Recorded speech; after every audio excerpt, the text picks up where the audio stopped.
I feel like I need to clean some camera lenses here. It's like always the case. I don't know why, but it's probably just smudges from me talking on the phone and using the laptop and such. All right, guys, welcome back to another In the Kitchen with Stephanie. I'm Stephanie. I'm a weight loss coach for moms, and I come on here weekly on Wednesdays now. Used to be daily, but that got overwhelming for this mama here of three. So we are here at noon on Wednesdays to talk about all things mom life, faith, and weight loss, all things that we deal with on a regular basis as moms. And more importantly, the reason I do this is because I struggled with my weight my entire life. From the ripe age of 9 years old, I was overweight. And from there, I just had this escalation of low self-esteem, just trying to diet and all that at the same time and trying to love myself in the process, which was very difficult. And until I became a mom, I really had to come to terms with reality in all of that, because I gained the majority of ton of weight that I had at that time. So I was in a really low place and struggled with postpartum depression, so many things. But I'm here on the other side of things where I am, obviously, I lost all the weight and more. Back to way before pre-pregnancy, actually before marriage, were the size, jeans that I was in at that time. And I have three beautiful kids. Two are twins and a 4-year-old. So 2 7-year-olds and a 4-year-old. And I've helped several moms on their own weight loss journey lose weight and keep it off and feel confident in their bodies once again, like I have. So that's just a quick backstory for you guys if you don't know me or you haven't watched one of my lives or anything else that I've put out there. But I have tons of reels on Instagram, lives like this on Facebook and YouTube. I have other YouTube videos where I've done recipes and talked about my journey, and also podcast episodes. So you can find me almost on any platform and hear my story probably several times. But my biggest thing is that I want to be a great influence to those who watch me, because it's a lonely world. It's a crazy world. And we just need to be surrounded by community, people that get it, and people that, can love one another instead of tearing each other down. All right. So that's the bulk of it. That's the whole thing in a nutshell. Of course, my story has a lot more to it, but that's not the purpose of today's live. Today's live, I'm going to be preparing dinner for all of us through a crock pot. So today I'm going out, which is why I'm dressed up. I have my leopard cardigan on with a black shirt and jeans. And I'm about to head out with the kids. We just finished school, and I'm going to give them some lunch doing this live. And I want to leave dinner cooking, because when I get back home, I'm not really the most energy, late afternoon, evening time. I'm just tanked. My energy fill is tanked at that time. So usually if I can have something prepared ahead of time, whether it's through meal prep, whether it's from having leftovers from the day before, or doing something like this, which comes in handy a lot of times, leaving a crock pot cooking while I'm away, then I'm all game for that.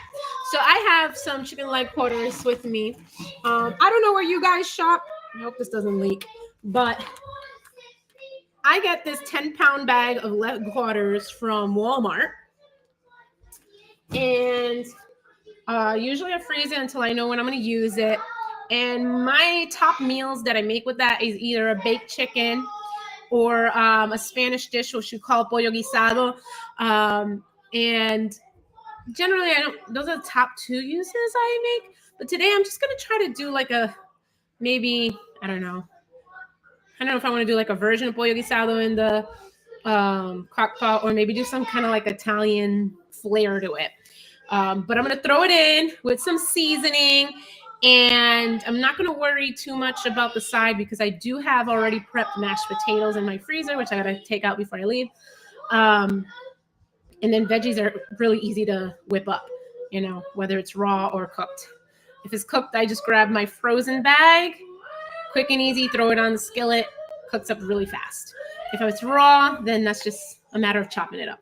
So the biggest thing is having that meat done ahead of time. And then everything else will be pretty much set.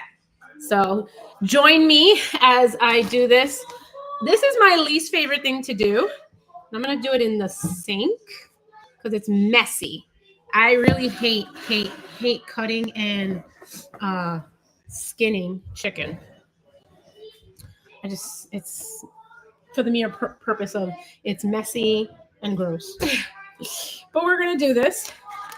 And hopefully I can either answer your questions if you're watching live or maybe talk about a story for you guys while I'm doing this.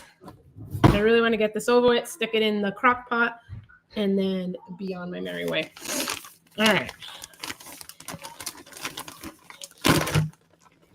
I took this out last night before I went to bed because it was so frozen. And look at this. I don't know if you could see on screen, but it's still really frozen. I hate that. This thing freezes well. Let's just put it that way. Freezes really well. Where's the knife? But if I could do this like ahead of time, that would be even better. You know, have it all prepared, skinned, and ready to go. That would have been better. It would save time. There's just times where it's like, yeah, I'm all in with the meal prepping, especially if it's something quick and easy.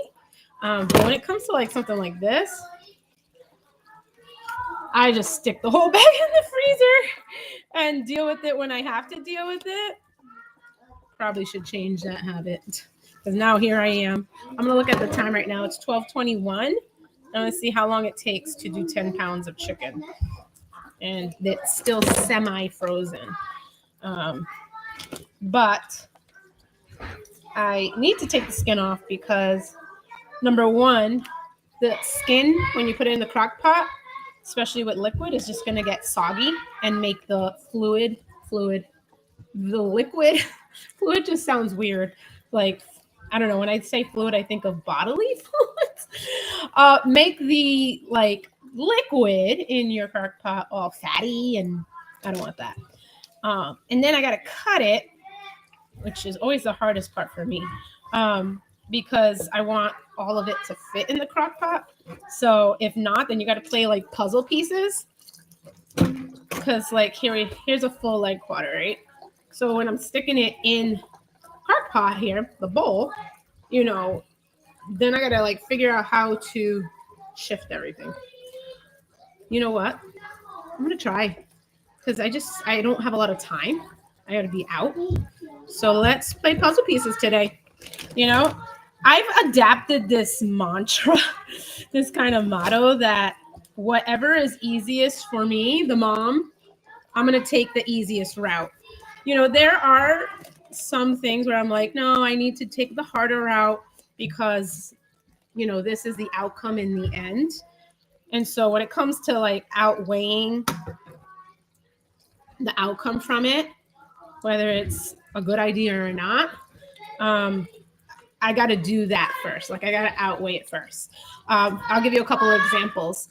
For me, because sleep is very important to me, and all throughout like the very beginning years of being a mom, like my first time being a mom with twins off the bat, I wasn't getting sleep. And my midwife told me, because I was like trying to be super strict and listen to what everybody says about don't let kids in your bed. And if you do, then they're just going to be too attached to you or never get out of your bed. Or there's going to be like, you know, all the things that people really say about it, right? Or the fact that you could roll over on the baby and all this kind of stuff. So I was terrified, first of all, as a first-time mom. And so I was like, I'm not going to let them sleep in bed. I got to do what everybody does. but I was not sleeping. And unfortunately, my twins, especially the second one, was a horrible sleeper, cried all the time. I remember crying with him and saying, "What is wrong with you? What am I doing wrong?" It was really difficult. But my midwife was like, "You need sleep." And I'm like, "I can't. I'm trying to keep them in the bassinets. They won't stay. They're crying all night. Yada, yada, right?" She's like, "Then bring them in the bed." It's like, "But I can't. Isn't that a bad thing? Isn't this? What if I roll over on them?" She's like, "You're their mother. You're not going to roll over on them. Trust me, you need to sleep." So I did. So going back to like doing what's easiest, what was easy for me was to let my kids sleep in the bed with me so that I can sleep. I had to outweigh that. Especially as a first-time mom. You know, it's funny, like when you have your second, third, whatever number child, you already got the reins down. You already know, what to do differently and how to go about it. And usually the child is much different than the one prior. So, experiences are different. And, that's important. My experience is not going to be the same as your experience and vice versa.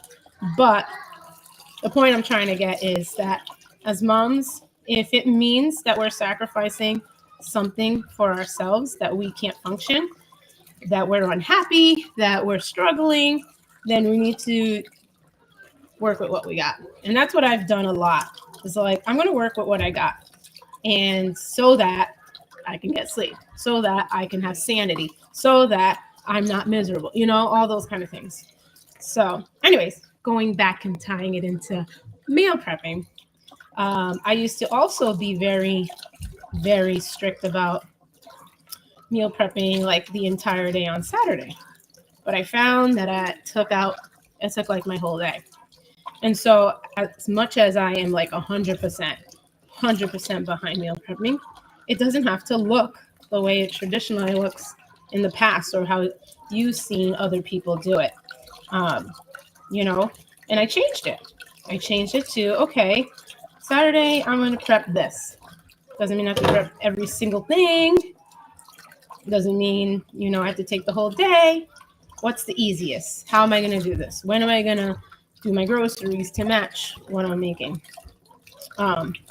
So that was the first thing I did. So I separated meals or snacks in order for myself to find the time to do it in a way that wasn't making me miserable or taking away time from me. And that has been so helpful. But I tell you, even still doing that, I still created a routine around doing it so that I am consistent, so that I don't make excuses, so that it gets done. I think a routine is so important, and to be flexible with that routine on top of that, because, things happen, things change, and it's crazy. It's crazy. We can't control those things that, all of a sudden turn up and happen. But making room and space for that, and then at the same time, having grace on yourself for it. So that means this situation happened. All right, I'm going to make room for that by moving things around and making a promise to myself that it still gets done, but it's okay. It's okay that this happened because I made room for that. It's kind of like having that that savings account, right? You create a little savings and you're like, this is my emergency fund. And then when something happens, your car breaks down, you have a medical emergency, whatever it may be, right? You have the money there because you've just been planning for it all along, because emergencies are going to happen. Chaos is going to happen. You don't know when, but at least you're prepared. I think we should do the same thing for ourselves when it comes to like our mental health. And obviously nothing is perfect. Never. Nothing is ever perfect. But just having that space to breathe, that space to plan, that space to move things around, I think can make a hell of a difference. in your life versus the other way around. Not prepping for it. Feeling like, everything is happening to me and I can never get on the other side of things or above things or whatever. That's how I used to think. That's how I used to talk. And I don't talk like that anymore. I don't.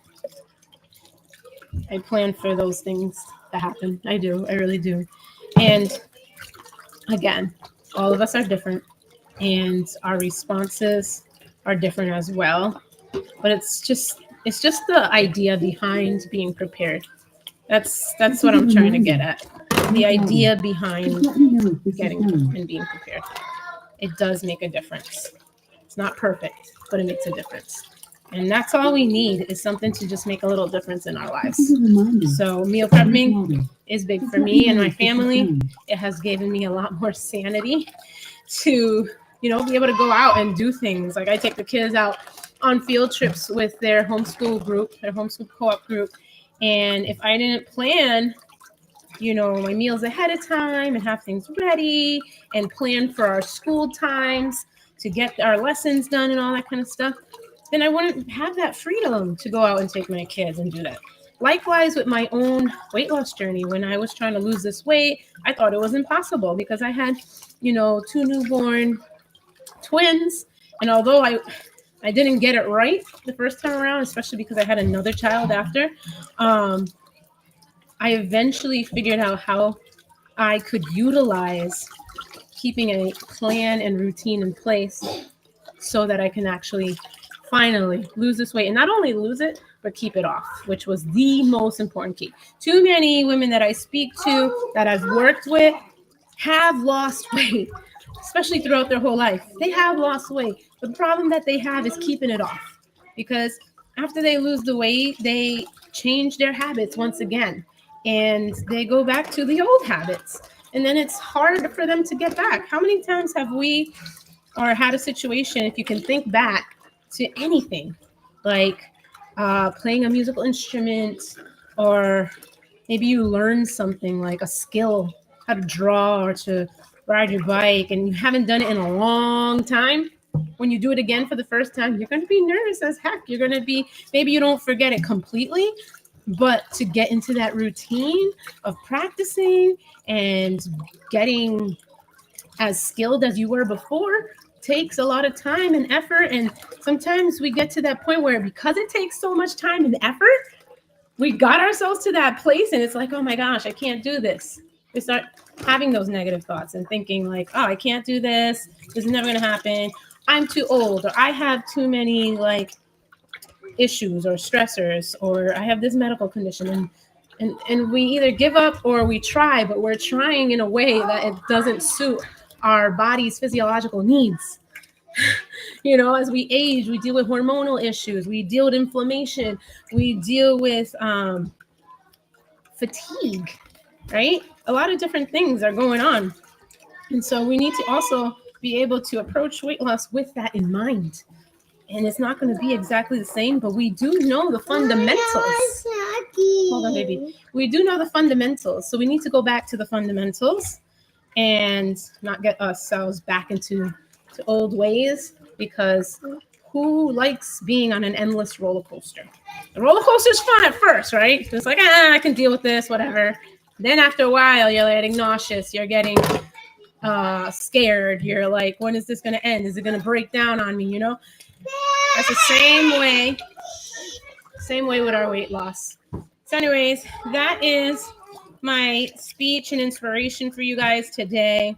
I hope you all are having a great day. And if you are a listener and you are that mom that says, I've been at it for so long and I'm struggling. I don't know what to do, or I know what to do, but I'm not consistent. I find it hard to get back on the bandwagon, or whatever it is. And maybe you tried everything and it's like, it's not working anymore. I'm not my teenage self anymore. I have something for you. I am running the Drop 10 challenge again. It's a 3-day event where you learn basically all the fundamentals of how I lost the weight and helped others lose the weight and keep it off. And it's a free event. So if you are interested, it's happening in March, I believe the last week of March. and I would love to have you. So if you are interested, you could either drop in the comments, drop 10, you could say that, or you could private message me if you're more comfortable with that, and I will give you all the information on that. And look at that, I am on my last leg quarter. My camera on my Instagram is not looking at me like the other one. I'm on my last leg quarter. Now, let me tell you, I threw it in without cutting it, but it's almost overloaded. So I'm hoping I can put the lid on it and it stay. But yeah, it would have fit a lot better if I had cut them. But man, skinning them was hard enough. To slice them, I don't enjoy that process. But I think it'll be fine once it's all cooked in the crock pot, because it'll get all soft and everything, and you can break it apart easily. And sometimes the meat just falls off the bone, so that's what I'm banking on.